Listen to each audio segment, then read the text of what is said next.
মাটির পিঞ্জিরা ভাঙ্গিয়া চুরিয়া একদিন তো যাইবি পাখি ছাড়িয়া ছাড়িয়া ছেলে মেয়ে আসিয়া কাঁদবে চিৎকার মারিয়া জন্মের ধরি বাবাই যাই রে ছাড়িয়া ছাড়িয়া আলেমিগণকে ডাকিয়া গরম পানি করিয়া সাবান মেখে দিবে গোসল করাইয়া করাইয়া জানাজা পড়াইয়া মুর্দার খাটে ছড়াইয়া জানাজা পড়াইয়া মুর্দার খাটে ছড়াইয়া কবর দেশেতে নিবে কান্দিয়া কান্দিয়া জানাজা পড়াইয়া মুর্দার খাটে ছড়াইয়া কবর দেশেতে নিবে কান্দিয়া কান্দিয়া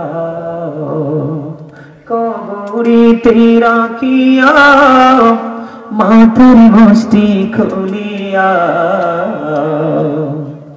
লাফ মারিয়া উঠবি তোমায় ছাড়িয়া ছাড়িয়া বাঁশের ওই চাল বানাইয়া কলা পাতা বিছাইয়া দুই পা দিয়া মাটি দিবে পাড়াইয়া পাড়াইয়া বাস বাগানে রাখিয়া সবাই যাবে চলিয়া যার যার ঘরে রইবে সবাই ঘুমাইয়া ঘুমাইয়া এই হইল ভাই দুনিয়া কেউ তো কারো আপন না আল্লাহ ছাড়া আর তো আপন পাইবানা পাইবানা সময় বেশি বাকি নাই নিঃশ্বাসের তো বিশ্বাস নাই সময় থাকতে গুনাহ মাফল চাহিয়া চাহিয়া। তাহলে নামাজ হলো শ্রেষ্ঠ জিকির, তাই না?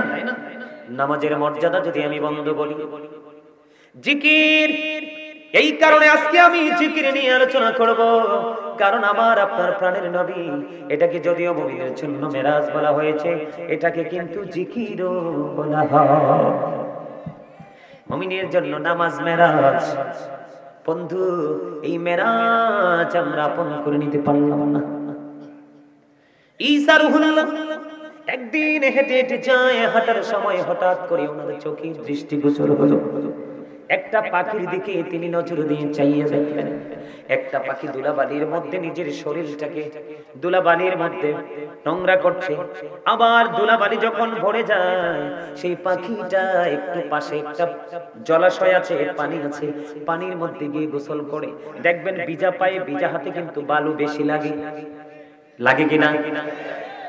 পাখিটা যখন ময়লা করে আবার যখন পুকুরে গেলেন, ওখানে গাটা পরিষ্কার করলেন, পরিষ্কার করার পরে তিনি আবার এসে গাটা ময়লা করলো, আবার তিনি শরীরটা পানিতে ধুইলেন।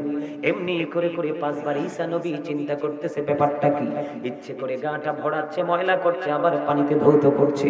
ধৌত করার পরে অত্যন্ত সুন্দর দেখা যায়, ধুলাবালি যখন বডিতে লাগে বিজয় শরীরে একেবারে নোংরা হয়ে যায়। তাই তো এবার ঈসা রুহুল্লাহ চিন্তা করতেছে ব্যাপার কি, কারণ কি রে, এটা বলার কারণ কি, এটা করার কারণ কি। তাৎক্ষণিক ভাবে ফেরেশতা চলে আসলেন ঈসা রুহুল্লাহর কাছে, এসে ডেকে ডেকে বলে আল্লাহর নবী গো, টেনশন কোনো কারণ নাই, সমাধান নিয়ে আসলাম। কি সমাধান? এবার ঈসা রুহুল্লাহকে ডেকে ডেকে বলছেন ফেরেশতা নবী গো, এটা অন্য কিছু নয়, এটা শুধু আল্লাহর প্রিয় হাবিবুল্লাহর উম্মতের নিদর্শন। হুজুর কেমন নিদর্শন? আমরা কিন্তু বিভিন্ন রূপে বিভিন্ন রঙে রূপান্তরিত করে আল্লাহ রাসূলের সিস্টেম অনুযায়ী জিকির করি। যেমন রমজান মাসে রোজা রাখা, তারাবি পড়া আল্লাহর হুকুম মানা, এটাও কিন্তু জিকির। কথা কয় না? আছে না তারাবি? আসেনি? কথা কয় না? আমি আপনাদেরকে বলি, বলে কেমনে গো, আখির নবীর নিদর্শন কেমন করে, উম্মতের নিদর্শন কেমন করে হলো। এবার ঈসা নবীকে রাস্তা জানিয়ে দিলেন যে আখির নবীর উম্মত যখন 5 ওয়াক্ত নামাজ পড়বে, মাঝে মাঝে গ্যাপ থাকবে, গ্যাপের মধ্যে তারা অন্যায় করবে, অন্যায় অপরাধ করার পরে যখন সে যেমন ফজর পড়লো, জোহর পর্যন্ত লম্বা একটা সময় আছে না নাই, লম্বা সময়ের মধ্যে সেই অপরাধ করে ফেললো, জোহর পড়ার কারণে তার গুনার কাফারা হয়ে যাবে। এমনি করে করে 5 ওয়াক্ত নামাজের মধ্যে গ্যাপ রয়েছে, এই গ্যাপের মধ্যে যত গুনাহ হবে, গুনাহগুলোর কাফারা হয়ে যাবে। হাদিস শরীফে রাসূল এমনি ভাবে বলেছেন, as-salatul khams wal jumu'atu ila al-jumu'ah wa ramadanu ila ramadan mukaffiratun lima bainahunna idha tunibatil kaba'ir। আমার নবী বলেছেন, এ হবিগো জাটগুড়িয়া বড় বাড়ির আমার ভাই, আমার বাবারা, আমার মা, আমার বোনদেরকে ডেকে ডেকে বলবো গো, হৃদয় খুলে শোনো গো, কখনোই কোনো লস হবে না। তুমি নারী হলে নবীর প্রিয় হয়ে যাবা, পুরুষ হলেও নবীর প্রিয় হয়ে যাবা। নবীর প্রিয় হতে পারলেই মনে করবা তুমি আল্লাহর প্রিয় হয়ে গেছো। আল্লাহ রাব্বুল আলামিন বলেছেন, মাইয়ুতির রাসূলা ফাকাদ আতাল্লাহ। আল্লাহ বলেছেন, হি হো অবিস দা অ্যাবসলিউট অবিস অম্ম, যে ব্যক্তি রাসূলের নির্দেশ মানলো সে যেন আল্লাহর নির্দেশ মানলো। রাসূল রাজি তো আল্লাহ রাজি, রাসূল চাইলে তো তোমার জন্য জান্নাত রাজি। আমার নবী বলেছেন, 5 সালাতুল খামস, 5 ওয়াক্ত নামাজ, ওয়াল জুমআতু ইলাল জুমআ, এক জুমা থেকে আরেক জুমার মধ্যে গ্যাপ আছে না নাই? এক সপ্তাহের গ্যাপ, ঠিক কিনা বলেন? ওয়া রমাদানু ইলা রমাদান, আমি যদি 360 দিনে এক বছর ধরি, তাহলে বন্ধু এই বছরে 30 দিন, ওই মাথায় 30 দিন, 60 দিন আমি ধরে নিলাম। চাঁদের কারণে হয়তো 2 দিন কমতে পারে, ঠিক কিনা বলে? 2 দিন আমরা 2 দিকের রোজা 30 করে 60 মাইনাস হয়ে গেল, 60 মাইনাস হয়ে গেল, আরো বাকি রয়েছে 300 দিন।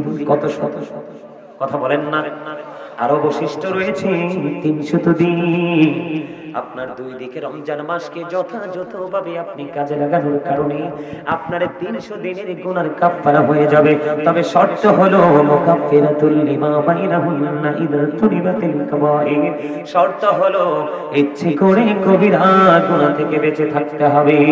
আপনি যদি কবিরা গুনাহ থেকে বেঁচে থাকতে পারেন, 5 ওয়াক্ত নামাজ, এক জুমা থেকে আরেক জুমা, এক রমজান থেকে আরেক রমজান, মাঝখানে সকল অপরাধের মাফের জন্য যথেষ্ট হয়ে যাবে। তাহলে এই জিকির বেশি বেশি করা দরকার না, ছাড়া দরকার। কথা বলেন না কেন? তাহলে আমরা কি করছি? তাহলে আপনি সুন্নি জামাত হিসেবে দাবি করতে পারেন? কথা বলে না? আপনি তো 5 ওয়াক্ত সঠিকভাবে পড়তে পারেন না, অতিরিক্ত নফল নামাজ তো থাক দূরে। যেমন আমি যদি আপনাদেরকে বলি, জুমার দিনে দেখা যায় ডিজিটাল মুসল্লি বলে, হুজুর কেন? জুমার দিনটা হলো ঈদুল ফিতর, ঈদুল আজহার দিনের চাইতেও দামি। লম্বা জামা পরে নামাজ পড়া একটা সুন্নাহ আলাদা। এখনকার এত ডিজিটাল কমার্শিয়াল পোশাক পরে ছেলেরা নামাজ পড়তে যায়। এরে হবিগঞ্জ আটগড়িয়ার মানুষ, যুবক তোমরা অনেকে জিন্স প্যান্ট পরে আজকে মসজিদে এসেছো, তোমরা তো জানো না এই জিন্স প্যান্ট কোরআন হাদিসের দৃষ্টিভঙ্গি থেকে তোমাদের জন্য বিষয়। নাউজুবিল্লাহ বলেন না কেন? এটা নামাজের সাথে জিকিরের সাথে সম্পৃক্ততা আছে। আল্লাহ মানুষকে বানাইছে সুন্দর করে, তার লজ্জাস্থান ঢাকার জন্য, আরো সুন্দর করার জন্য পোশাক দিয়েছে। তো বলো হুজুর জিন্স প্যান্টকে বিন করে কেন কথাটা বললেন? কারণ বর্তমানে সবচেয়ে অসভ্য পোশাক হলো জিন্স প্যান্ট। বলে এটা কেন? এই জিকিরের সাথে এই শব্দটা যুক্ত হয়ে গেছে। আল্লাহ বলেছেন লিবাসুত তাকওয়া যালিকা খায়র, আল্লাহর কাছে সবচেয়ে উত্তম পছন্দের পোশাক হলো তাকওয়ার পোশাক। এই দিক দিয়ে তোমার থাকবে নাভি বরাবর অথবা নাভির উপরে, নিচের দিক দিয়ে থাকবে টাকনোর উপরে। তুমি প্যান্ট বলো, ট্রাউজার বলো, লুঙ্গি বলো, যেটাই বলো, উপর দিয়ে নাভির উপরে অথবা নাভি বরাবর, নিচের দিক দিয়ে থাকবে টাকনোর উপরে। এখানে দুইটা তোমার দর্শনীয় জায়গা। একটা বুখারী শরীফে আসছে, যার পোশাকটা নাভির নিচে থাকবে এবং নিচে দিয়ে টাকনোর নিচে থাকবে, তার ঠিকানা হবে জাহান্নাম। অন্যদিকে বন্ধু, পোশাকের যে শর্ত আল্লাহ রাব্বুল আলামিন দিয়েছে, তাকওয়ার পোশাক, তুমি তাকওয়া খেলাপ করেছো। এই জন্য বলছি সুন্নি জামাত করছি ঠিকই, মুখে বাস্তবতায় কিছুই নাই। আমার নবীজি মসজিদের মধ্যে অবস্থান করতেছেন, হঠাৎ করে একজন এক ব্যক্তি এসে নামাজের নিয়ত বাঁধলেন। নবীজি চাইয়া দেখলেন তার পোশাকটা টাকনোর নিচে। কোথায়? নবীজি নিয়ত করে ফেলছেন। নবী দেখার পরেও বলছেন তুমি নামাজ পড়ো, ওযু করে আসো। তিনি নিয়ত ভেঙে ওযু করতে গেলেন। ওযু করে এসে তিনি আবার নামাজের নিয়ত বাঁধলেন। নবীজি আবার বললেন তুমি ওযু করে আসো। তিনি আবার নামাজ ভেঙে ওযু করতে গেল। তৃতীয়বার যাওয়ার পরে বন্ধু একজন প্রশ্ন করলো, ইয়া রাসূলুল্লাহ, আপনি তাকে বারবার বলছেন ওযুর জন্য, কেন গো নবী? নবীজি বলেছেন নামাজ হলো আল্লাহর শ্রেষ্ঠ জিকির। এই যে সে নামাজ পড়তেছে, নামাজের জন্য শর্ত হলো উপরের দিক দিয়ে পোশাক থাকবে নাভি বরাবর, নিচের দিক দিয়ে থাকবে টাকনোর উপরে। তার পোশাকটা উপর দিক দিয়ে নাভির নিচে, নিচের দিক দিয়ে টাকনোর নিচে। কিয়ামত পর্যন্ত নামাজ পড়তে পারবে, নামাজ আল্লাহ পর্যন্ত পৌঁছাবে না। বিশেষ করে এখন দেখবেন জুমার দিনে দেখা যায় অনেক যুবক যদি পাঞ্জাবি পরে যায় দেখা যায় না। ম্যাক্সিমাম যুবক যে স্টাইলিস্ট করে মসজিদে, কিন্তু তুমি মসজিদে এইভাবে যাওয়ার কথা কোরআন হাদিস বলেনি, আল্লাহ রাসূল বলেনি। তোমাকে বলেছে এটা জান্নাতের বাগান, পৃথিবীর বাইতুল্লাহ, তুমি ওখানে জান্নাতের মেহমানের মতো আসো।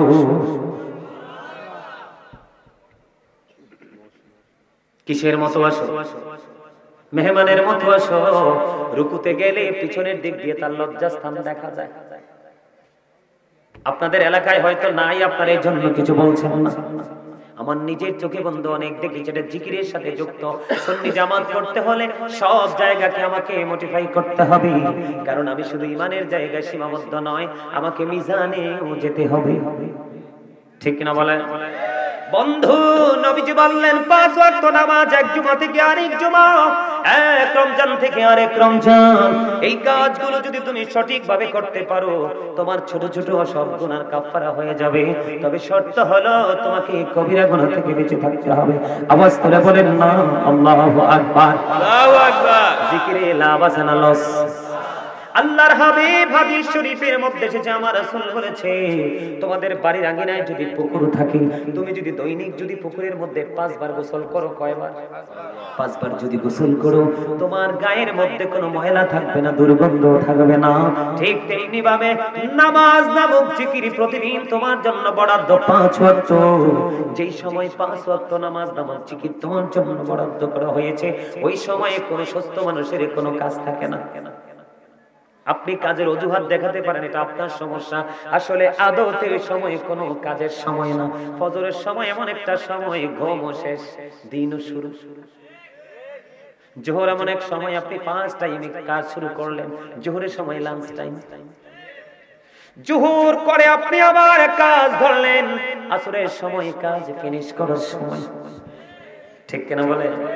তারপরে সূর্য অস্ত যাওয়ার সঙ্গে সঙ্গে মাগরিব, ঘুমানোর আগে রিল্যাক্স মোডে এসার পরে ঘুমান। এখানে কোনো ধরনের কোনো প্রেসার নাই। এটা হলো জিকির, এত মজার জিকির। এই জিকির বললাম সূরা আনকাবুতের মধ্যে এসেছে বন্ধু, ইন্নাস সালাতা তানহা আনিল ফাহশাই ওয়াল মুনকার। আল্লাহ বলেছেন নামাজ মানুষকে খারাপ কাজ থেকে, অশ্লীল কাজ থেকে বাঁচিয়ে রাখে। তাহলে এটা খারাপ কাজ থেকে বাঁচার জন্য সবচেয়ে বড় অস্ত্র। মুমিনের জন্য আবার মেরাজ। আবার এটাকে সঠিকভাবে করতে পারলে হাদিস শরীফের মধ্যে এসেছে এটা আবার জান্নাতের চাবি। কথা বলেন না কেন? নাকি ভুল বলছি? আরো জোরে বলেন না। এই জন্য রাসূল বলেছেন বাড়ির আঙিনায় যদি পুকুর থাকে দৈনিক যদি 5 বার গোসল করো, যেমনি শরীরে কোনো ময়লা থাকবে না, ঠিক তেমনি ভাবে যদি তুমি 5 ওয়াক্ত নামাজ পড়তে পারো, তোমার বডিতে কোনো গুনাহ থাকবে না, তোমার আমলনামায় কোনো গুনাহ থাকবে না। তাহলে আপনার জিকিরের দরকার আছে না নাই? নবীজি প্রতিদিন তওবা করে আমাদেরকে তওবা শিক্ষা দিয়েছেন। তিনি নিষ্পাপ মাসুম হওয়ার পরেও আপনি নবীর উম্মত, মাথা থেকে পা পর্যন্ত গুনাহ। আপনি বুকে হাত দিয়ে বলেন কয়দিন আপনি তওবা করেছেন? আপনার তো অন্তরে ভয় নাই, আতঙ্ক এটা আপনার মধ্যে নাই, ঠিক কিনা বলে? হযরত আবু যর রাদিয়াল্লাহু তাআলা আনহু থেকে বর্ণিত হাদিস বর্ণিত। এখন কি শীত চলে কিনা? কয়দিন পরে দেখবেন আপনাদের এলাকায়, গোটা বাংলাদেশে, আমাদের দেশের কথাটাই বলছি, অন্য দেশের কথা নয়, দেখবেন শীতের কারণে শুষ্ক হয়ে হয়ে গাছের পাতাগুলো ঝরে ঝরে পড়বে। পড়বে কি পড়বে না? আর জোরে কন্যা পড়বে কি পড়বে না? আপনাদেরকে বোঝানোর জন্য যেটা হাদিস শরীফ, আমার বানানোর কথা নয় বন্ধু। আমার নবী শীতের দিনে বের হলেন, বের হওয়ার পরে দেখলেন শীতের কারণে শুষ্ক হয়ে গাছের পাতাগুলো বন্ধু ঝরে ঝরে পড়ছে। নবীজি দেখতে পেয়ে গাছের ঢাল ধরলেন, ধরার পরে আবু যরকে একটা ডাক দিলেন। আবু যর উত্তর দিলেন লাব্বাইকা রাসূলুল্লাহ, আমি হাজির। এবার আমার নবী, আপনার নবী, দো জাহানের বাদশা নবী, তিনি বললেন এই আবু যর, তুমি চাইয়া দেখো শীতের কারণে শুষ্ক হয়ে গাছের পাতাগুলো কেমন করে ঝরে ঝরে পড়ছে।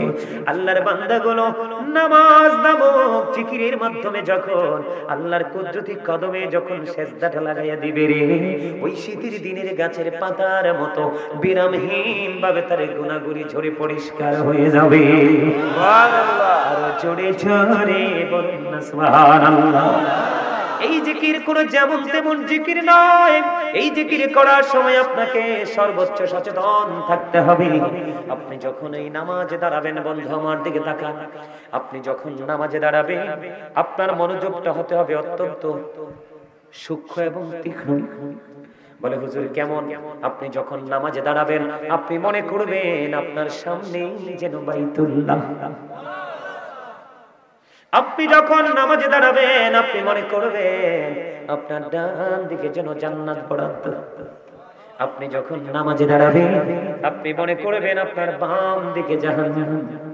আপনি যখন নামাজে দাঁড়াবেন আপনি মনে করবেন আপনি যেন দাঁড়িয়ে আছেন ফুলছেরাতের পোলের উপরে। একটু যদি ব্যতিক্রম হয়, 19-20 হয়, আমি পড়ে যাব জাহান্নামে। তার মানে এই ফুলছেরাত মানে হলো কি, আপনি এতটা সতর্কতার সাথে নামাজটা পড়তে হবে। একটু যদি গাফেল হন, একটু যদি নামাজের ত্রুটি হয়ে যায়, মনোযোগী হয়ে যান, তাহলে ঠিকানা হবে বন্ধু জাহান্নাম। আপনি মনে করবেন আপনার পিছনে দাঁড়িয়ে আছে আজরাইল। এই নামাজটা আপনার জীবনের শেষ নামাজ। এই চিন্তা করে যদি আপনি নামাজ পড়তে পারেন, জিকির করতে পারেন, তাহলে আপনি হবেন সফল। ইমাম বুখারীর নাম শুনছেন নি? হযরত ইমাম বুখারী কেমনে নামাজ পড়ছে আপনারা জানতেন নি বন্ধু? ইমাম বুখারী একদিন নামাজ পড়তেছেন, নামাজ পড়ার সময় ওনার জামার মধ্যে জুব্বার ভিতরে ঢুকে গেল বন্ধু বিষাক্ত পোকা। বিষাক্ত পোকা ঢুকে ঢুকে তিনি কিন্তু নামাজ পড়তেছেন, ওনাকে কামড়াচ্ছে। উনি নামাজ শেষ করার পরে ছাত্রকে ডাক দিয়ে বললেন তুমি দেখো তো আমার পিঠে কি। তখন আপনারা কি বলেন জানি না, আমাদের দেশে বল্লা বা বেঙ্গুল বলে। খুব বিষাক্ত দুইটা পোকা, একটা হলো হলুদ আর একটা হলো কালো। এমন ভাবে একটা নয়, দুইটা নয়, 10টা কামড় দিয়েছে। ছাত্র দেখতে পেয়েছে কয়টা কামড়? 10টা কামড় দিয়েছে। এবার ছাত্র বলল হুজুর এত বিষাক্ত পোকা আপনাকে 10টা কামড় দিল, আপনি কি অনুভব করতে পারলেন না? কেমন করে গো আপনি নামাজ চালিয়ে গেলেন? ইমাম বুখারী উত্তর দিয়েছেন আমি নামাজে দাঁড়িয়ে যখন কোরআন তেলাওয়াত ধরেছি, আমার কাছে এই কোরআন তেলাওয়াতটা এতটা মধুময় মনে হয়েছে, আমার কাছে এই বিষাক্ত পোকার বিষ একেবারে নাথিং মনে হয়েছে। আর আপনারে আমার একটা মশাই কামড় দিল ঠুস করে থাবড়া থাবড়া, ঠিক না? আপনারা কি আমার এই ওয়াজটায় কষ্ট পাইতেছেন? এগুলো যদি আমরা করতে পারি তাহলেই হবে সুন্নি জামাত।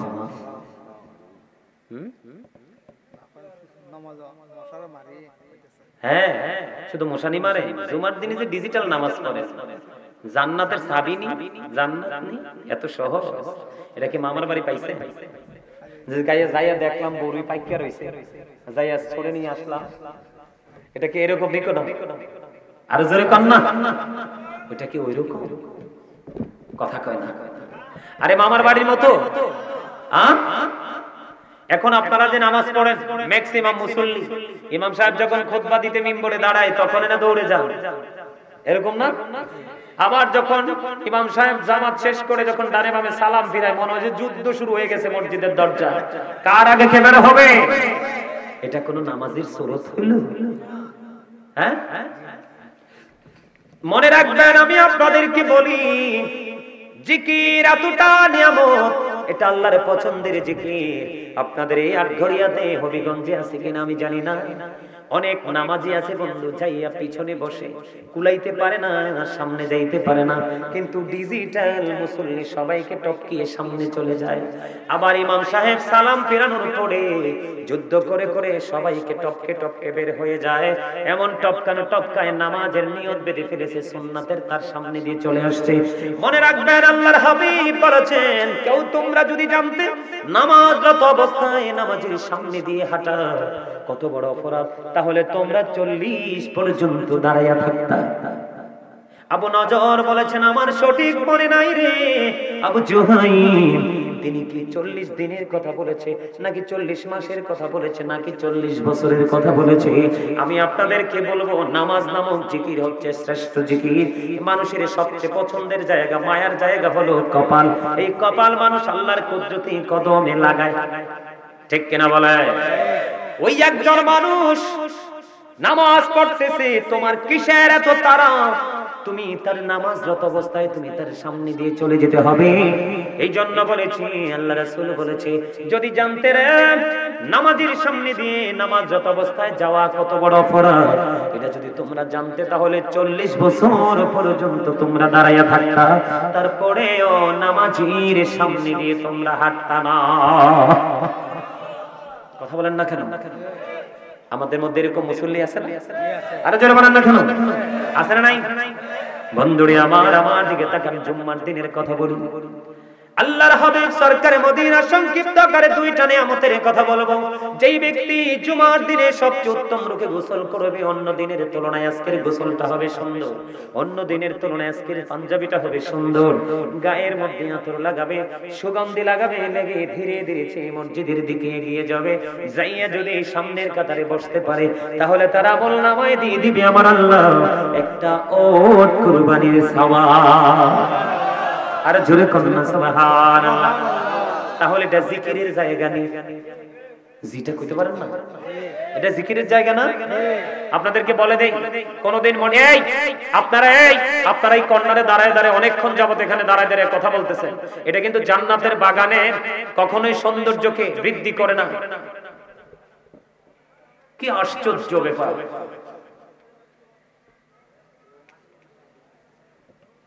আসলে কি আমার আলোচনাগুলো আপনার কাছে ভালো লাগে? কার কার কাছে ভালো লাগে সোজা দুটো হাত তুলে দেখান তো এইভাবে।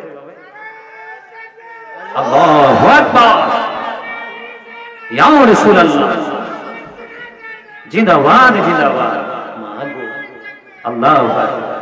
আমি বইছি আরে দেখছি হাসে, আই কি ব্যাপার, কি হাসে, কা মজা পাইতেছে মনে? আসলে তো মজা পাইতেছে, স্লোগান দেখে না বুঝলাম। মারহাবা কর না, কি কইছেন? আহলে সুন্নাত ওয়াল জামাত। রাসূলও বলছে আহলে সুন্নাহ ওয়াল জামাত ইজ দ্য বেস্ট পার্টি। সুন্নি জামাত হলো শ্রেষ্ঠ দল। এই দলকে আল্লাহ বলবে ইউ গো টু প্যারাডাইস, জান্নাতে চলে যাও। আর অন্যথায় বাকিগুলো কি বলবে? You have to go to hell, কিছু করার নাই, তোমাদের যেতে হবে জাহান্নামে। কোথায়? এই জন্য বলছি, শুধু সুন্নি জামাত বলে বলে লাফালে চলবে না। সুন্নি জামাত আপনাকে 3টা ধাপ অতিক্রম করার জন্য আপনাকে স্প্রে করতে হবে। 3টা ধাপের জন্য আপনাকে এখান থেকে বাজার করতে হবে। ওখানে কোনো বাজার নাই, ওখানে শুধু আছে পুরস্কার। বুঝে আসছে? আর বলেছি বন্ধু, জিকিরের জন্য আপনি জুমার দিনে রওনা দিয়ে দিলেন, চলে গেলেন সবার আগে সামনের কাতারে। আল্লাহর হাবিব আরেকটা মজার খবর দিল, ওই ব্যক্তি আসলো সবার আগে এবং বের হয়েছে একেবারে সবার পরে। তার মধ্যে কোনো তাড়াহুড়া নাই, তার মধ্যে কোনো ধরনের কোনো ইয়া নাই, আপনার কি জানি বলে অস্থিরতা নেই। সে কি করলো, ধীরে ধীরে সে বসে বসে এই জুম্মার দিনের সবগুলো কর্ম একটার পর একটা স্টেপ বাই স্টেপ শেষ করে ফেললো। সব মানুষগুলো যুদ্ধ করে করে বের হয়ে গেল গো, কিন্তু ওই ব্যক্তিটা সবার পরে বের হলো। আল্লাহর নবী বলে, উম্মত সবাই তোমরা শুনে রাখো, এই যে ব্যক্তিটা সবার আগে আসলো এবং সবার পরে বের হলো, সে বাড়ি যাইতে, তার বাসায় যাইতে যদি সে কখনোই কোনো গাড়ি সিএনজি অটো যদি ইউজ না করে, সে হেঁটে হেঁটে যদি তার বাড়িতে যায়, তার প্রত্যেকটা কদমে কদমে তার আমল নামায় 1 বছরের নফল ইবাদতের সওয়াব দেওয়া হবে। এখন আমাদের দেশের মুসল্লি কি সবার আগে যায় নাকি সবার পরে যায়? তো এরা কি সুন্নি জামাতের লোক? ওমা কথা কয় না। আমার নবী যখন সাহাবাই কেরামদের সামনে বয়ান দিত, সাহাবাই কেরাম আমার দিকে তাকান, ঘাড়টাকে এভাবে যে নিচু করতেন, রাসূল বলছেন আমার মনে হতো মাঝে মাঝে যেন তাদের ঘাড়ের পক্ষিটা বসে গেছে। আর আমি আপনাদের সামনে কথা বলছি বা অন্যান্য ওলামাই কেরাম যখন কথা বলে, আপনাদের মধ্যে কত রকমের ঋতু যে এসে টাচ করে। কি একটা গান আছে না, 6টি ঋতুর গড়ায় দেশ তার রূপের নাই রে শেষ, সেই যে আমার জন্মভূমি সোনার বাংলাদেশ। এখন মানুষের অন্তরে 6 ঋতু না তুমি 3, 6, 18 ঋতুর চেয়েও বেশি। কথা কয় না, মিনিটে মিনিটে ঋতুর রং বদলায়, ঠিক কিনা বলেন? এক ঋতুর দেশ, এক ঋতুর মানুষ যদি হতো, সেই ঋতুর নাম প্রেম। কি আমি আল্লাহকে রাজি করবো, রাসূলকে রাজি করবো, আর কিচ্ছু যদি না হয়, গাজী সুলাইমান আল কাদরির আলোচনা আপনি মন দিয়ে শুনবেন, কি করবেন? আচ্ছা হেই আমি কমও আনি, কিন্তু হাদিয়া মরে দিতে হইবে। আমার খুবই প্রিয় একটা গজল গাওয়ার অনুরোধ করেছে, আমার আলোচনার সাথে গজলের 100% মিল। হাদিয়া দিতে রাজি তো ইনশাআল্লাহ? তো আপনারা? আরে না, আমরা পরীক্ষা না করছে মিয়া, আমি 50 নাম্বার দিই। আরে না মিয়া, এখন না, গজল গাইলে আচ্ছা দিলেও পরে পরে, এখন না, গজল গাইলে এটা আগে নিলে হাদিয়া হইতো না, গজল গাইয়ে সারলে হাদিয়া হইব, ঠিক কেন বলেন? আপনাদেরকে তো আমি করছি, আপনাদেরকে মার্ক দিব তো। এই মিয়া, যদি কোনো আলেম, যদি কোনো মহল্লার ইমাম সাহেব তার শ্রোতার পক্ষে সাক্ষী দেয়, ইমাম সাহেবের উসিলা আল্লাহ তাকে জান্নাতি বলে ঘোষণা করে দিবেন। সুবহানাল্লাহ। কেন জানেন? আল্লাহ না বলছে, join with my dear people, come to my paradise ফাদখুলি ফি ইবাদি ওয়াদখুলি। আমার প্রিয় লোকের সাথে যুক্ত হও আর আমার জান্নাতে চলে আসো। কেন প্রিয় কারা? আল্লাহ বলেছেন, আলা ইন্না আউলিয়া আল্লাহি লা খাউফুন আলাইহিম ওয়া লা হুম ইয়াহজানুন। আমরা সুন্নি জামাতে সবাই জানি, আমার দিকে তাকান, behold verily the friends of Allah have nothing to fear or to regret. আল্লাহ রাব্বুল আলামিন বলেছেন, নাহনু আউলিয়াউকুম ফিল হায়াতিদ দুনিয়া ফিল আখিরাহ, we are your protecting friends in the life of the world and in the hereafter. আমরাই তোমাদের বন্ধু দুনিয়ার জীবনে এবং পরকালের জীবনে। আল্লাহর ওলি যারা, হক্কানি আলেম এবং হক্কানি আল্লাহর ওলি যারা, তাদের বন্ধু সরাসরি আল্লাহ নিজেই। কথা বলেন না? তো যাদের বন্ধু আল্লাহ নিজে, আপনি তাদের সাথে কি প্রেম করলে আল্লাহর বন্ধু হতে পারেন না? আরে আল্লাহর বন্ধু হওয়ার জন্য সবচেয়ে মজার জিকির হলো এই নামাজ। সুবহানাল্লাহ বলেন না? নামাজের মধ্যে কিন্তু সব আছে, কথা বলে না। আরে নামাজের মধ্যে ঈমান আছে, প্রেম আছে, আমল আছে, সাবি আছে, সব আছে। প্রত্যেকটা নামাজ শুরু করেন কি দিয়া? সুন্নাত দিয়া। তার এনে রাসূল প্রেম আছে না? কথা কয় না। ঠিক। আপনারা কি বোকা? তাই সুন্নাত দিয়ে শুরু করেন না? আপনাদের মনে কি কোনো সন্দেহ আছে? তো সন্দেহ না থাকলেই তো আপনারা ঈমানদার। জান্নাতের চাবিও নিলাম, প্রেমটাকেও শক্ত করে নিলাম। এত ভয় পান কেন? আমার নবী বলেছেন, সবার আগে তুমি মসজিদে যাবে আর সবার পরে তুমি জান্নাত থেকে বের হবে। তুমি বাড়ি যাইতে যতগুলো কদম লাগবে, তোমার প্রত্যেকটা কদমের বিনিময় তোমার আমল নামায় দেওয়া হবে 1 বছরের নফল ইবাদতের সওয়াব। প্রজেক্টরের মাধ্যমে আমার মা বোনেরা কিন্তু আলোচনা শুনছে। এখন ওনারা বলতে পারেন, জি হুজুর শুধু বারবার পুরুষের পজিটিভ, পুরুষের নেয়ামতের কথা বলছে, আমরা তো নারী, আমাদের ফয়সালা কি? আমি আমার মা বোনদেরকে ডেকে ডেকে বলবো, আল্লাহর হাবিব বলেছেন, মহিলাদের বাইরে নামাজ পড়ার চাইতে তার ঘরের অভ্যন্তরে নামাজ পড়ায় বাইরের নামাজের চাইতে 27 গুণ বেশি সওয়াব। মা বোনদের সবচেয়ে বড় মসজিদ হলো তার ঘরের অভ্যন্তর, বারান্দাও না। রাসূল বলেছেন বারান্দার নামাজের চাইতে তার ঘরের অভ্যন্তরের নামাজ অনেক উত্তম। তাহলে মা বোনের অত্যন্ত পর্দার সাথে তার রুমের মধ্যে বসে ইবাদতে নিয়োজিত থাকবে। জোরে জোরে কোন সুবহানাল্লাহ। আমাদের দেশে কিন্তু কাল বৈশাখী ঝড় আসতেছে, সাবধান থাকবেন। আমাদের দেশে কিন্তু নতুন ফতুয়া জোয়ারের পানির মতো ভেসে ভেসে আসছে যে মা বোনদেরকে মসজিদে নেওয়ার জন্য তারা পায়তারা করছে। আমার অনলাইনে আলোচনা করা আছে, একাধিকবার আলোচনা করেছি। আসছে সামনে রমজান, শবে মেরাজ, শবে বরাত। আমি হয়তো আগামী 7 তারিখে এই বিষয়টা নিয়ে আবারও আমি আলোচনা করব। মা বোনরা তাদের ঘরের বারান্দায় পর্যন্ত রাসূল নামাজ পড়তে নিষেধ করেছেন। তাদেরকে বলছে তুমি তোমার রুমের অভ্যন্তরে তুমি নামাজ পড়ো, যেখানে তুমি কমফোর্ট ফিল করো, যেখানে কোনো পুরুষ তোমার সাউন্ড শুনবে না, কোনো পুরুষ যেখানে নারী আছে সেটাও সে আইডেন্টিফাই করতে পারবে না। সুবহানাল্লাহ বলেন না কেন? আর জোরে সুবহানাল্লাহ। সকালে একটা শিফট আকারে ফেরেশতা আসে, তাদের ডিউটি শেষ করে তারা বিকালে যায়। বিকালে আর একটা শিফট ফেরেশতা আসে, তারা বিকাল থেকে আবার পরের দিন সকালে ফিরে যায়। তারা যখন আসমানে ফিরে যায়, আল্লাহ রাব্বুল আলামিন প্রশ্ন করে ফেরেশতারা, রে তোমরা বলো না আমার বান্দাগুলোকে যাইয়া কোন অবস্থায় পাইছো এবং আসার সময় কোন অবস্থায় পাইছো?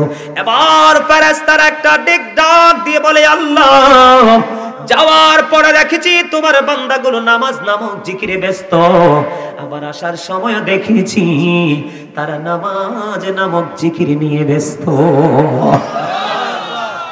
সুবহানাল্লাহ বলেন না? আর জোরে বন্ধু। এবার আসেন, যারা জুম্মার দিনে জিকির করতে যান, কমার্শিয়াল জিকির, ডিজিটাল জিকির, যেই জিকিরে রুহের খোরাক মিলে না, মিলেনি। যদি কোনো মানুষ আমল করার পরে বুঝতে পারে তার আত্মার মধ্যে প্রশান্তি চলে এসেছে, আমল করার পরে যদি সে পরিতৃপ্ত হয়, তখনই সে বুঝে নিবে যে আল্লাহর দরবারে আমার জিকির তো কবুল হয়ে গেছে। যিনি বলতে বুঝতে পারবে না, স্বাদও লাগবে না, তিনি কখনোই তার আমল আল্লাহর দরবারে বন্ধু কবুল হবে না। আপনাকে আমি শুরু থেকে বলেছিলাম প্রত্যেকটা মানুষ ডবল, একটা হলো দেহ, আরেকটা হলো আত্মা, ঠিক কিনা? এই দেহের খাবার পৃথিবীর সব বন্ধু সর্বোচ্চ এবং সর্বনিম্ন জায়গায়, সব জায়গায় দেহের খাবার মিলে, কিন্তু রুহের খাবার সব জায়গায় মিলে না। রুহের জায়গা, রুহের খাবারের জন্য লাগে স্পেশাল স্পেসিফিক কোন প্লেস। কথা বলেন না কেন? যেমন আজকের এই বাজার হলো রুহের বাজার, আজকে শুধু রুহের প্রশান্তি মিলবে। হুজুর আপনি বারবার বলছেন জিকির, আমি আপনাদেরকে বলবো আজকে বন্ধু আটগড়িয়া বড়বাড়ি মরহুম হাজী সাহেব আলী সাহেবের ইসালে সাওয়াব উপলক্ষে প্রথম সুন্নি মহাসম্মেলনের আয়োজন করেছে। এখানে জিকির হচ্ছে এবং জিকিরের ফজিলত নিয়ে আলোচনা হচ্ছে। আমার নবী সাহাবায়ে কেরামদেরকে নিয়ে গন্তব্যে রওনা হলো। হঠাৎ করে নবীজি বন্ধু রাস্তার মধ্যে থমকে দাঁড়িয়ে গেলেন। দাঁড়িয়ে যেয়ে নবীজি দাঁড়িয়ে গিয়ে দুটো খেজুরের ডাল ভাঙলেন, দুইটা খেজুরের ডাল ভেঙে দুইটা কবরের উপর গেড়ে দিলেন। প্রশ্ন করা হলো, ইয়া রাসূলুল্লাহ কেন গো কবর দুইটার উপরে দুইটা খেজুরের ডাল গেড়ে দিলেন? নবীজি বলতেছেন এই কবর দুইটার মধ্যে ভয়ঙ্কর আযাব চলতেছে। একজন প্রস্রাব করে ভালো করে পানি খরচ করতো না, আরেকজন মানুষের গোপন কথা শুনে শুনে উকি দিয়ে মানুষের কাছে বলে দিত, ঝগড়া সৃষ্টি হতো, মারামারি হতো, সমাজের সুখ নষ্ট হয়ে যেত। এই জন্য আল্লাহ কোরআনে বলেছেন আল ফিতনাতু আশাদ্দু মিনাল কতল, সমাজের মধ্যে জাতির মধ্যে কোনোভাবেই ফিতনার সৃষ্টি করা খুনের চেয়ে বড় জঘন্য অপরাধ। জোরে জোরে কন্না নাউজুবিল্লাহ। নবী নবী গো, ও প্রাণের নবী গো, কেন গো দুইটা খেজুরের ডাল গাড়াইয়া দিলেন? আযাব তো বুঝলাম। নবীজি বলতেছেন যতক্ষণ পর্যন্ত খেজুরের ডাল দুইটা সবুজ থাকবে ততক্ষণ মালিকের জিকির করবে, আর জিকির যতক্ষণ চলবে রে ততক্ষণই কবর আযাব বন্ধ। আজকে আপনারা দাওয়াত দিয়েছেন, ওই দূর থেকে মুসাফির গুলো এসেছে। যদি একজনকে আল্লাহ কবুল করে রে আজকের এই মাহফিলের উসিলায়, তাদের ওই যে এই গ্রামের কবরবাসীর কবর আযাব একেবারে একটানা 40 দিন পর্যন্ত আমার আল্লাহ বন্ধ করে দিবি। লাভ না লস? আরো জোরে কন্যা। এই যে যারা আজকে টাকা দিয়ে করেছে মাহফিলের আয়োজন, হুজুর গুলোকে হাদিয়া দিয়েছে, খাবারের আয়োজন করেছে, এত খরচের কোনো প্রয়োজন ছিল না। আবু বকর সিদ্দিক রাদিয়াল্লাহু তাআলা আনহু বললেন, মাত্র একটি দিরহাম যদি খরচ করতে পারো, আমি আবু বকরের সাথে জান্নাতে বন্ধু হয়ে থাকবা।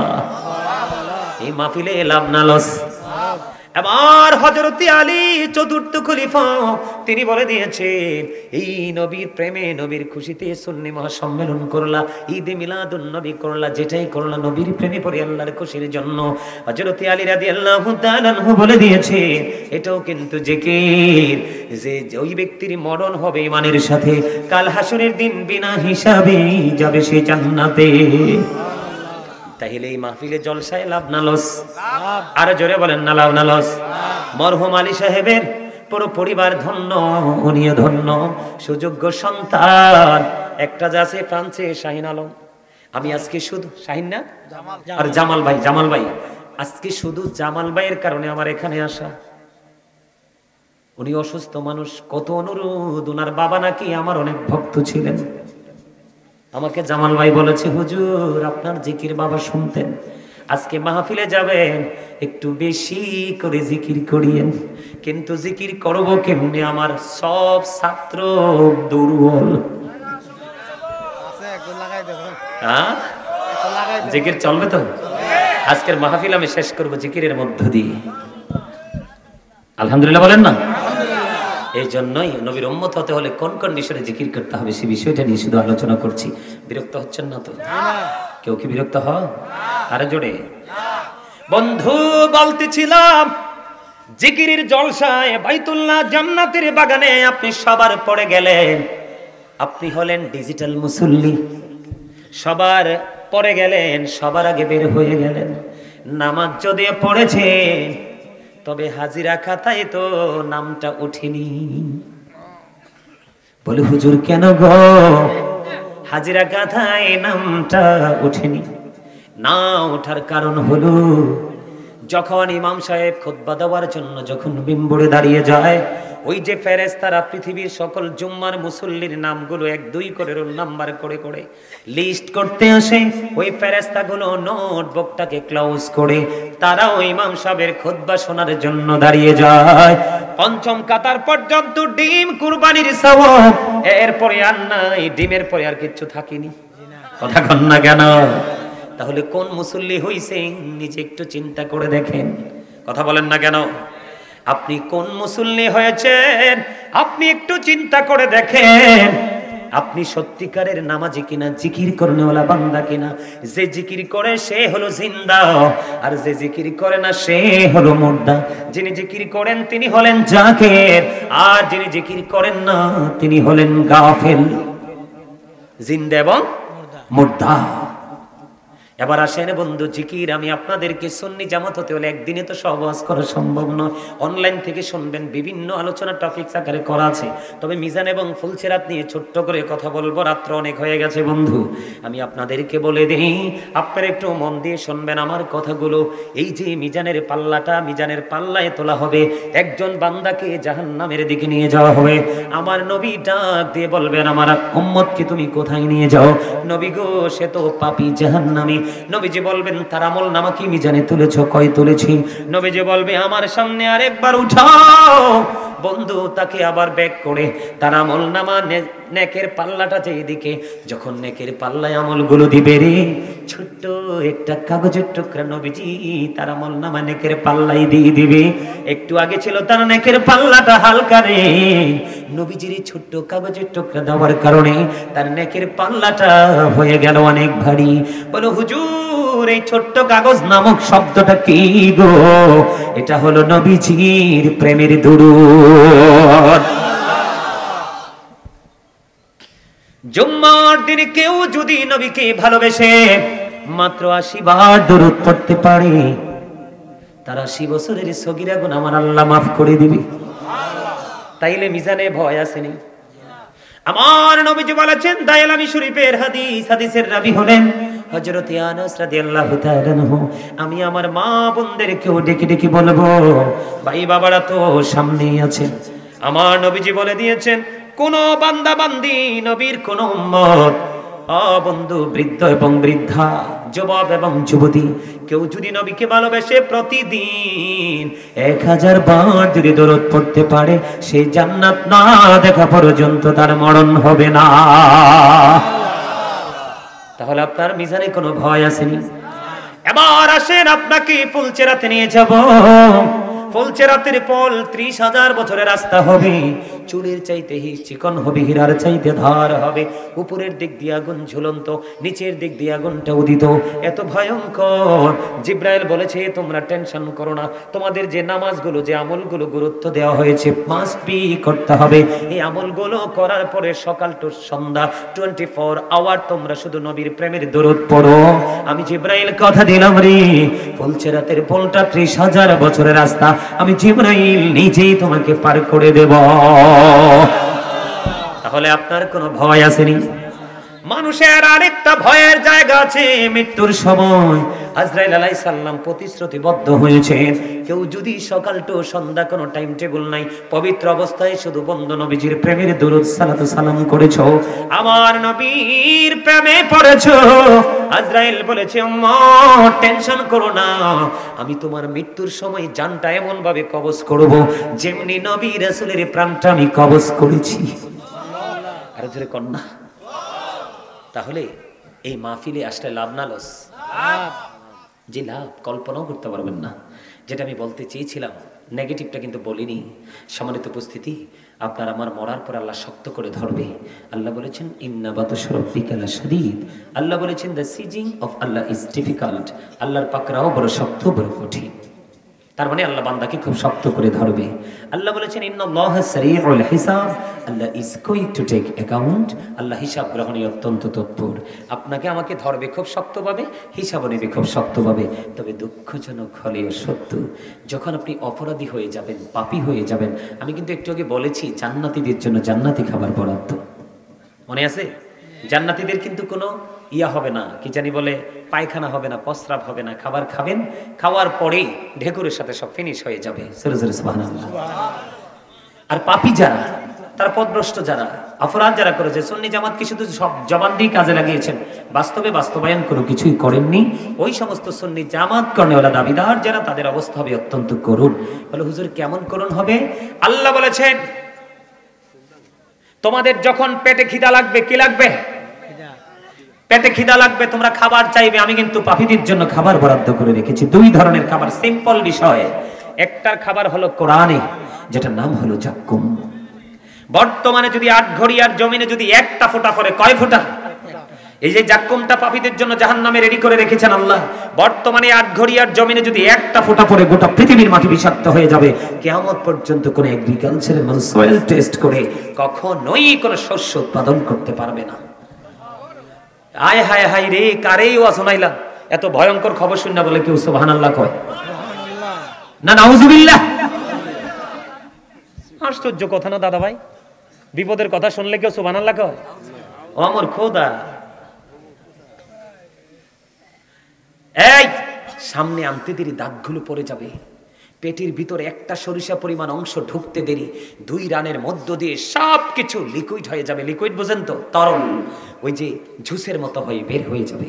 আরেকটা খাবার, এটা মদ্যপায়ী যারা এবং যেই নারীরা, পাপী তো আছেই, এর মধ্যে আরো 2টা জিনিস এড করবো, যারা মদ পান করে, ইয়াবা খায়, গাঁজা খায়, যারা মানে নেশা করে, এবং নারীদের মধ্যে যেই নারীদেরকে বলা হয় মর্দা মহিলা, পুরুষের পোশাক পরবে, পুরুষের জুতো পরবে, পুরুষের মতো হাঁটাচলা করবে, ওই মহিলাকে হাদিস শরীফের ভাষায় বলা হয় মর্দা মহিলা। ওই সমস্ত 2 শ্রেণীর নারী পুরুষ সহ, এবং যারা পৃথিবীর বুকে লাঠি নিয়ে, চাবুক নিয়ে মানুষকে আঘাত করবে, রাসূল বলেছেন আমি তাদেরকে দেখিনি, তারা পরে প্রকাশিত হবে। এখন আমাদের দেশে নেতা যদি পাশ করে, নেতার সেলাফেলা, আসলে কিন্তু নেতা বলে নাই, নেতার নামকে, পাওয়ারকে খাটিয়ে কিন্তু সাধারণ নিরহ মানুষের উপর কি করে? অত্যাচার করে, কি করে না? আসলে নেতায় জানেও করে, কি করে না? ওই সমস্ত মানুষগুলো যারা পাপী, তাদের জন্য আরেকটা খাবার বরাদ্দ করে আছে, সেটার নাম হলো বন্ধু তিনাতুল খাবাল। ইয়া রাসূলুল্লাহ, নবী গো, তিনাতুল খাবালটা কি গো? আমার নবীজি বলেছেন এই তিনাতুল খাবালটা হলো আরেকটা জাহান্নামের নিংড়ানো রক্তপুঁজ। এত আস্তে নাউজুবিল্লাহ। আরে মিয়া, ঘামের গন্ধ কইলে তো একজন আরেকজনের কাছে বসে না। আর জাহান্নামীর বডিটা পচে যাবে, আর একটা জাহান্নামী পচে টচে গলে আল্লাহ এটাকে আবার বানাইছে। এটার পেটের খিদা লাগলে আরেকটা জাহান্নামীর বডি পচা যে রক্ত হবে, পুজ হবে, এটা তাকে খাইতে দেওয়া হবে। পানির যখন তৃষ্ণা লাগবে এত উত্তপ্ত গরম পানি ঢেলে দেওয়া হবে, পেটে ঢুকবে, পেট দিয়ে সবকিছু একবারে নরম হয়ে বের হয়ে যাবে। দুঃখজনক হলেও বন্ধু সত্য, এই দুনিয়াতে বিপদে পড়লে কত মানুষ খুঁজে পাওয়া যায়। আল্লাহ রাব্বুল আলামিন বলেছে লা ইয়ামুতু, people will not die that day, সেদিন মানুষ মরতে পারবে না। আল্লাহ বলেছেন ফিহা ওয়ালা ইয়াহইয়া, people will not be able to live that day, সেদিন মানুষ বাঁচতেও পারবে না। আল্লাহ বলেছেন ওমা হুম আনহা বিগাইবিন, people will not be able to escape that day, সেদিন মানুষ চাইলে ওখান থেকে পালাইতেও পারবে না। বাঁচার সুযোগ নাই, মরার সুযোগ নাই, পালাবারও সুযোগ নেই। কি করব আমরা? কথা বলেন, উপায় আছে? উপায় নাই। সম্মানিত উপস্থিতি, আমি একেবারে শেষ প্রান্তে চলে আসছি। আজকের মতো আর আলোচনা করব না, তবে আপনাদেরকে বলবো সর্বশেষে 5 ওয়াক্ত নামাজ পড়বেন, হালাল পথে রোজগার করবেন, মা বাবার কথা মেনে চলবেন। আর বিশেষ করে আমি চাইবো, এখানে নাকি গত 30 তারিখে একটা উরুস হয়েছে, এখানে আপনার বাবার মৃত্যুবার্ষিকীকে স্মরণ করেই তো।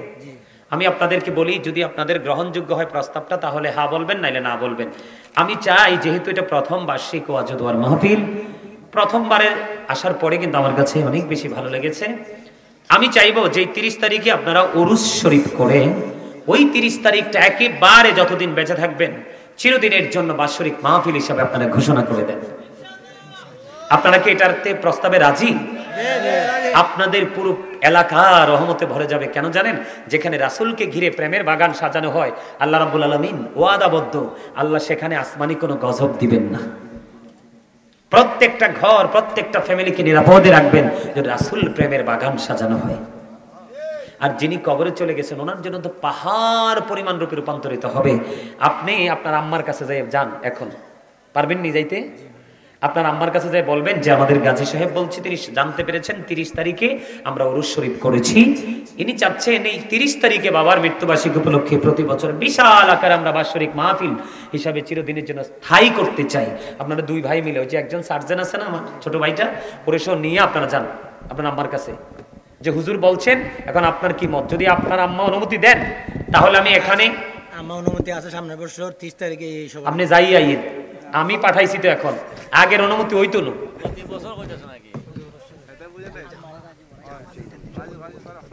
আচ্ছা, জামাল ভাইয়ের সাথে আমার প্রতিনিয়ত কথা হয়, ওনার সাথে আমার কথা হবে। আপনাদেরকে আমি গজলটা কি শোনাবো? মাটির পিঞ্জিরা ভাঙ্গিয়া চুরিয়া একদিন তো যাইবি পাখি ছাড়িয়া ছাড়িয়া, বলেন মাটির পিঞ্জিরা ভাঙ্গিয়া চুরিয়া একদিন তো যাইবি পাখি ছাড়িয়া ছাড়িয়া, ছেলে মেয়ে আসিয়া কাঁদবে চিৎকার মারিয়া, জন্মের ধরি বাবাই যাই রে ছাড়িয়া ছাড়িয়া, আলেমিগণকে ডাকিয়া গরম পানি করিয়া, সাবান মেখে দিবে গোসল করাইয়া করাইয়া, জানাজা পড়াইয়া মুর্দার খাটে ছড়াইয়া, জানাজা পড়াইয়া মুর্দার খাটে ছড়াইয়া, কবর দেশেতে নিবে কান্দিয়া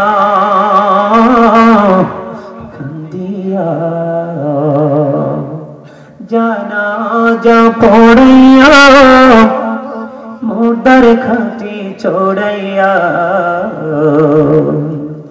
কবর দিশিতে নিবে কান্দিয়া কান্দিয়া কবরিতে রাখিয়া মাথার মুষ্টি খুলিয়া লাফ মারিয়া উঠবি তোমায় ছাড়িয়া ছাড়িয়া বাঁশের ওই চাল বানাইয়া কলা পাতা বিছাইয়া দুই পা দিয়া মাটি দিবে পড়াইয়া পড়াইয়া বাস বাগানে রাখিয়া সবাই যাবে চলিয়া যার যার ঘরে রইবে সবাই ঘুমাইয়া ঘুমাইয়া এই হইল ভাই দুনিয়া কেউ তো কারো আপনে না আল্লাহ ছাড়া আর তো আপন পাইবানা পাইবানা সময় বেশি বাকি নাই নিঃশ্বাসের তো বিশ্বাস নাই সময় থাকতে গুনাহ মাফলো চাহিয়া চাহিয়া